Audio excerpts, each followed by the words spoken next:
right, Mr. Tim here. Just kind of going over free sparring at competition and tournaments. Some of the basic ground rules. It is point sparring, which means when two opponents are fighting, the first person to score that contact gets the point awarded.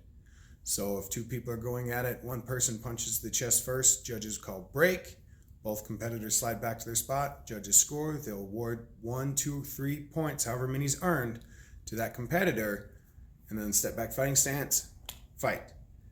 It'll follow that pattern until 2 minutes run out, or a person gets to 5 points. How the points work, you've got belt and above, seam to seam is all legal target area on my chest.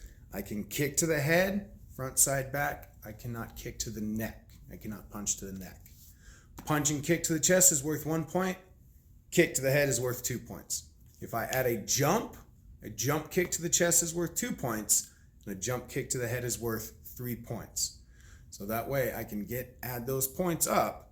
As long as I have the most points when times runs out, or I get to 5 points, I win the match. Typically ATA tournaments will do single elimination. You will spar the first round, winner moves on. If you don't win, you're usually out. The only difference is the semifinals. If the winner moves on to spar first and second, the two losers of those matches face each other to spar for third place. So that's the only time you're not instantly out if you lose. So we want to make sure we string those wins together. Thank you.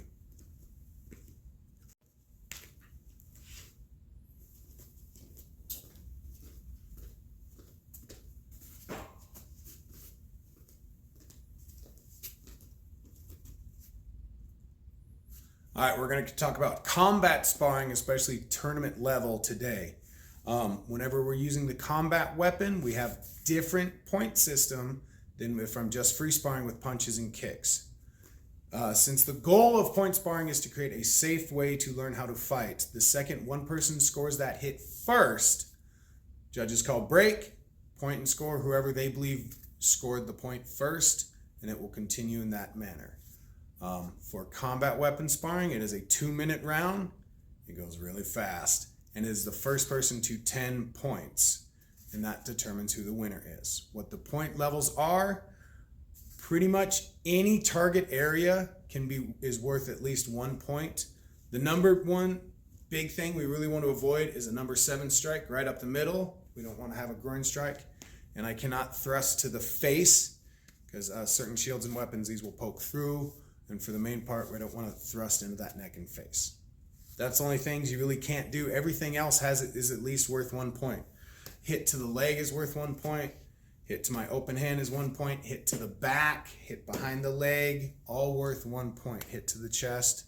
Where it gets goofy, my weapon arm from the elbow down, a strike here is worth 2 points, given the chances of that's the target hit their weapon hand, so they're likely to drop the weapon. Same thing, if I strike to the head, that's worth 2 points. If I stab into the leading leg and score a stab there, that is worth 2 points. The only other way to score another point is if this weapon gets dropped, the opponent gets 1 point.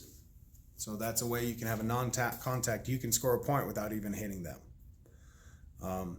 Jumps add a point, just like in free sparring, but they add a point to everything. So if I jump, hit someone on the head, now that's 3 points. The most points you can get in a single break, jump, hit them on the weapon hand, and they drop their weapon, and I can earn 4 points. All right, that's combat sparring, guys. It's Mr. Tim here. We're going to talk about team sparring at tournaments. Typically, team sparring is only available to black belts. So make sure you keep working on getting that black belt. And once you get it, talk to me about forming a team, because we can form teams with the people in Helena when we go to regional tournaments, and that is a lot of fun.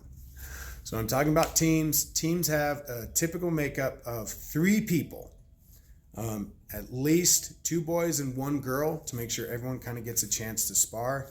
Boys will spar boys, girls will spar girls. The same rules apply as our regular point sparring with just a couple differences. The first one is the time limit. Team sparring is a little bit shorter. It's 1.5 minutes versus 2 minutes. Regular sparring is at 2 minutes. Team sparring is only at 1.5 minutes. The flip side, There is no point cap. It's not first to 5. It's as many points as you can score for your team. So it'll still be an individual match, trying to get as many points over your opponent to help your team have the most points after all 3 matches. The second big rule difference is teams can have a coach. So regular point sparring, regular tournament sparring, parents can't coach. They're not sitting there giving advice. It's up to the students, the athletes, to figure it out. In team sparring, you have a coach who kind of builds a little bit of cohesion. After you break, you're listening to that coach give you advice, give you tips, tricks, stuff to work on, how to score that point. It makes it a very different experience. The only other thing for team sparring is if we do in-house tournaments, the team makeup will be slightly different. Regional tournaments like that, the team makeup will always be black belts, as many as 2 boys, 1 girl. And then if we can't fill more teams, we can start adding alternates to that team. So there's a little bit of makeup. With team sparring itself, the complicated part that really makes most sense to the judges and might not make a lot of sense until you really get in it is who gets to field which opponent, which player. So what that means, if I win the coin toss, I can decide, all right, we're going to put this player up. You have to figure out who's going to spar against them. Sometimes matchups are easy by the rules. Sometimes they get some choice to figure out who they want to do. And then whoever wins that match gets to choose whether they put a player in or they wait and watch who gets to put a player in. That's really the only differences between team sparring and regular sparring. It's still an individual match, still 3 judges calling that first point to see who wins, whether it's combat or traditional. All right, thank you guys.